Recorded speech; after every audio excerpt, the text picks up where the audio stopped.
Good morning, students. In the previous lecture, we have discussed work energy theorem. Now today we discuss work done by constant force. तो अगर हमें work done find out करना हो, work done by constant force, हम कैसे find out करेंगे? Work done by constant force का मतलब फोर्स क्या होगा? कांस्टेंट रहेगा पूरे मोशन में। वैसे रियल लाइफ में देखें तो वर्क फोर्स जो होता है वो वेरिएबल होता है, लेकिन अभी जो हम पढ़ेंगे work done by constant force. यहाँ पे एम मास का एक ऑब्जेक्ट है, एम मास का ये ऑब्जेक्ट है, और हम क्या देख रहे हैं? इस पर जो फोर्स लग रहा है थीटा एंगल पर लग रहा है, हॉरिजॉन्टल से थीटा एंगल पर लग रहा है, और यहाँ जो डिस्प्लेसमेंट हो रहा है वो वेक्टर डी हो रहा है। ये क्लियर है? अब यहाँ अगर हम देखें तो फोर्स टू कंपोनेंट में डिवाइड हो जाएगा। अगर हम देखें तो ये हो जाएगा एफ साइन थीटा, और ये क्या हो जाएगा? F cos theta. Theta angle पर लग रहा है इसलिए यहाँ पर टू कंपोनेंट में डिवाइड हो जाएगा, ये हो जाएगा एफ कॉस थीटा। ये क्लियर है? अब अगर हम देखें यहाँ पे तो एफ साइन थीटा जो है वो डिस्प्लेसमेंट से परपेंडिकुलर है, मतलब एफ साइन थीटा और डिस्प्लेसमेंट के बीच देखें अगर तो एंगल जो बन रहा है वो 90 डिग्री बन रहा है, इसलिए यहाँ पर एफ साइन थीटा का डिस्प्लेसमेंट में कोई रोल नहीं होगा। अभी हम बताएंगे क्यों होगा। अब यहाँ पे डिस्प्लेसमेंट में किसका रोल है? एफ कॉस थीटा का, क्योंकि ये एफ कॉस थीटा जो है वो डिस्प्लेसमेंट के डायरेक्शन में लग रहा है। तो अगर हम वर्क डन फाइंड आउट करें, work done is the product of magnitude of component of force along displacement, magnitude of displacement and component of force along displacement means W equal to क्या होगा? W इक्वल टू अगर हम find out करें तो W equal to होगा F cos theta into displacement, या इसी को हम लिख सकते हैं एफ डी कॉस थीटा। यहाँ पर एफ कॉस थीटा हम क्यों ले रहे हैं? क्योंकि डिस्प्लेसमेंट में किसका रोल है? एफ कॉस थीटा का। तो वर्क डन हम पढ़ चुके हैं इसके पहले कि फोर्स इंटू डिस्प्लेसमेंट होता है, तो डिस्प्लेसमेंट डी में रोल किसका है? एफ कॉस थीटा का। F cos theta into D, अब ये हो जाएगा W equal to F D cos theta, या हम लिख सकते हैं इसी को W equal to vector F dot vector D, vector F dot vector D, क्योंकि इसके पहले हम पढ़ चुके हैं dot product of two vector. वहाँ हमने क्या पढ़ा है कि अगर vector A dot A B हो तो इसको हम क्या लिख सकते हैं? A B cos theta, A B cos theta. तो यहाँ पे क्या है? एफ डी कॉस थीटा, तो इसको हम क्या लिख सकते हैं? Vector F dot vector D. ये क्लियर है? ये हमने फाइंड आउट कर लिया वर्क डन का फॉर्मूला बाय कांस्टेंट फोर्स।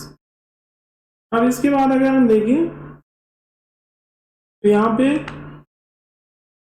जो फॉर्मूला है वो W equal to F D cos theta. अब अगर हमें ये फाइंड आउट करना हो कि कब वर्क डन नहीं होगा, no work is done, no work is done, work कब नहीं होगा? तो अगर हम देखें यहाँ पर फर्स्ट अगर हम फर्स्ट कंडीशन अगर हम देखें डिस्प्लेसमेंट जीरो, वर्क डन क्या आएगा? जीरो आएगा। फॉर एग्जांपल जैसे अगर हम वॉल पर फोर्स लगा रहे हो, एक लार्ज फोर्स लगा रहे हो और वॉल में डिस्प्लेसमेंट नहीं हो रहा है, फोर्स तो हम लगा रहे हैं बट बॉडी डिस्प्लेस नहीं हो रही है, तो वर्क डन हम क्या कहेंगे साइंस में? Work done zero. भले ही हमारी एनर्जी यूज हो रही है, एनर्जी हम अपना यूज कर रहे हैं, लेकिन वर्क डन नहीं हो रहा है। ऐसे ही कोई m मास का ऑब्जेक्ट हो, उसको अपने हम सर पे रख लें, तो फोर्स तो हम लगा रहे हैं बट डिस्प्लेसमेंट नहीं हो रहा है, इसलिए हम कहेंगे कि कोई वर्क नहीं हो रहा है। ठीक है। सेकेंड कंडीशन, फोर्स जीरो या क्या हो, जीरो। तो ये कब हो सकता है? सपोज दैट कि कोई ऑब्जेक्ट है, वो फ्रिक्शनलेस सरफेस पर मूव कर रहा है। एम मास का कोई ऑब्जेक्ट है, ये फ्रिक्शनलेस सरफेस पे मूव कर रहा है। तो सरफेस फ्रिक्शनलेस है, तो अपोजिट डायरेक्शन में कोई फोर्स लगेगा नहीं, इसको हमें मूव कराने के लिए कोई फोर्स लगाना नहीं पड़ेगा।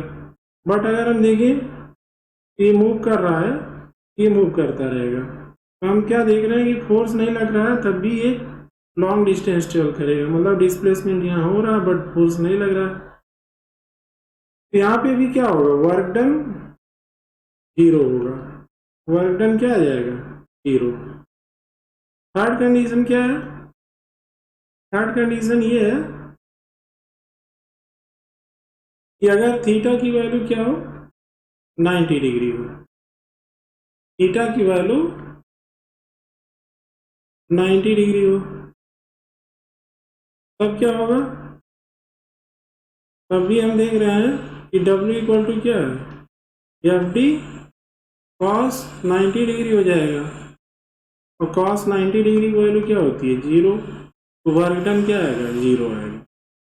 फॉर एग्जाम्पल अगर हम देखना चाहें, सपोज दैट कि कोई हॉरिजॉन्टल सरफेस है, इस पर m मास का एक ऑब्जेक्ट है, जिस पर कि एक हॉरिजॉन्टल फोर्स, हॉरिजॉन्टल डायरेक्शन में फोर्स लग रहा है F। यहाँ पर अगर हम देखें कि इसका जो वेट mg होगा, वर्टिकली डाउनवर्ड लगेगा। क्या होगा, वर्टिकली डाउनवर्ड लगेगा। सपोज दैट कि इसमें जो डिस्प्लेसमेंट हो रहा है वो d हो रहा है। कितना डिस्प्लेसमेंट हो रहा है, d डिस्प्लेसमेंट। और ये जो d डिस्प्लेसमेंट हो रहा है, ये ड्यू टू हॉरिजॉन्टल फोर्स, मतलब वेक्टर एफ, मतलब एफ से हो रहा है। अगर हमें यहाँ निकालना हो कि work done by gravitational force means work done by mg, हम क्या देख रहे हैं कि mg और डिस्प्लेसमेंट में कितना एंगल बन रहा है, mg और डिस्प्लेसमेंट में कितना एंगल बन रहा है, 90 डिग्री।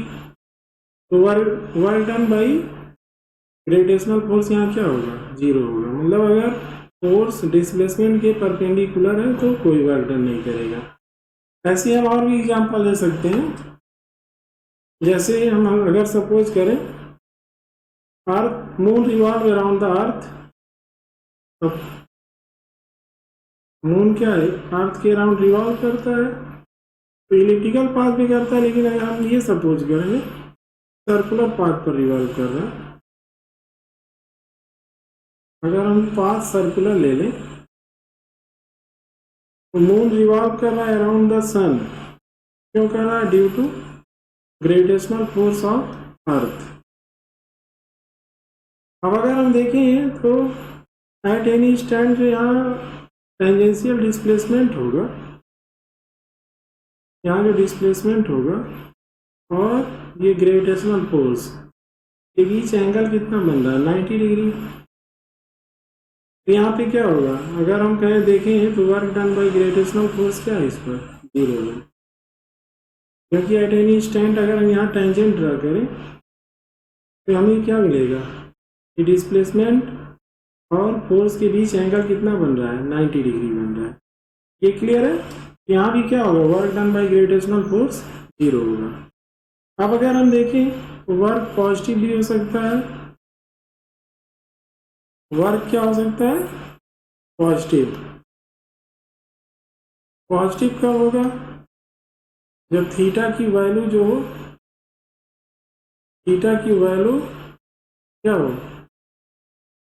बिटवीन 0 डिग्री से 90 डिग्री के बीच में हो, तो वर्क क्या आएगा, पॉजिटिव आएगा। मतलब वर्क पॉजिटिव भी हो सकता है और निगेटिव भी हो सकता है।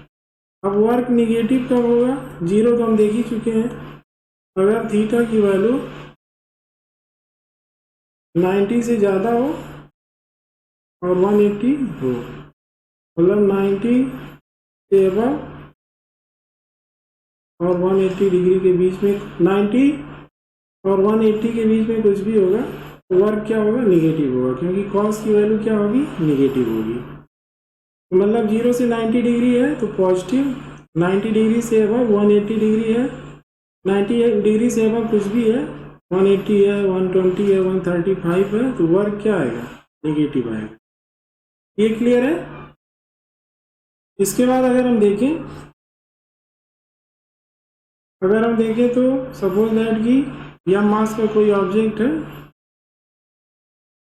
इस पर हम फोर्स लगा रहे हैं, यह मास का कोई ऑब्जेक्ट है और इस पर एक हॉरिजॉन्टल फोर्स हम F लगा रहे हैं, और इसके अपोजिट जो फोर्स लग रहा है वो फ्रिक्शन फोर्स लग रहा है। सपोज दैट कि जो बॉडी का डिस्प्लेसमेंट है वो फॉरवर्ड डायरेक्शन में हो रहा है। यहाँ क्या हम देख रहे हैं, अगर हम वर्क डन बाई फोर्स निकालें तो फोर्स और डिस्प्लेसमेंट में एंगल 0 है तो वर्क पॉजिटिव आएगा। अब अगर हम देखें work done by friction force, तो फोर्स और डिस्प्लेसमेंट में कितना एंगल हो जाएगा, 180 डिग्री, तो वर्क डन क्या आएगा, निगेटिव आएगा। ये क्लियर है। अब इसके बाद देखें, ये क्वेश्चन है, a cyclist comes to skidding stop in 10 metre, मतलब डिस्प्लेसमेंट कितना हो रहा है, 10 मीटर हो रहा है, 10 मीटर हो रहा है। During this process the force on the cycle due to the road is 200 newton. Force कितना है, 200 न्यूटन है। ये कौन लगा रहा है, साइकिल पर लग रहा है, कौन लगा रहा है, रोड लगा रहा है। साइकिल रोड पर मूव कर रही है तो रोड साइकिल पर कितना फोर्स लगा रहा है, 200 न्यूटन का, and is directly oppose to the motion, और ये फोर्स क्या कर रहा है, बॉडी के साइकिल के मोशन का अपोज कर रहा है। तो मतलब ये हुआ, ये फ्रिक्शन फोर्स का काम करेगा, मतलब साइकिल फॉरवर्ड जा रही है और ये फोर्स बैकवर्ड लग रहा है। तो अगर हमें निकालना how much work does the road do on the cycle, how much work does the road do on the cycle, road cycle पर कितना वर्क कर रहा है, तो W इक्वल टू क्या हो जाएगा, एफ डी cos 180 डिग्री, यह कितना है, 200 into displacement 10 cos 180 degree minus 1, ये क्या हो जाएगा, माइनस 2000 जूल। वर्क की जो यूनिट होती है SI यूनिट वो जूल होती है। ये क्लियर है। अब निकालना how much work does the cycle do on the road, how much work does the cycle do on the road, cycle road पर कितना वर्क कर रहा है। तो अगर हम देखें फ्रॉम न्यूटन थर्ड लॉ, तो साइकिल भी रोड पर कितना फोर्स लगाएगी, 200 न्यूटन, क्योंकि रोड साइकिल पर 200 न्यूटन लगा रही है। तो from Newton third law cycle भी रोड पे इतना ही फोर्स लगाएगी। बट अगर हम देखें तो रोड का डिस्प्लेसमेंट हो नहीं रहा है, रोड में तो डिस्प्लेसमेंट हो नहीं रहा है, तो सेकेंड कंडीशन में जो हमें वर्क मिलेगा वो क्या मिलेगा, 0। ये क्लियर हुआ। इसके बाद ये होमवर्क है, इसको आप सॉल्व करेंगे, कोई प्रॉब्लम होगा नेक्स्ट वीडियो में डिस्कस करेंगे। Okay, thank you.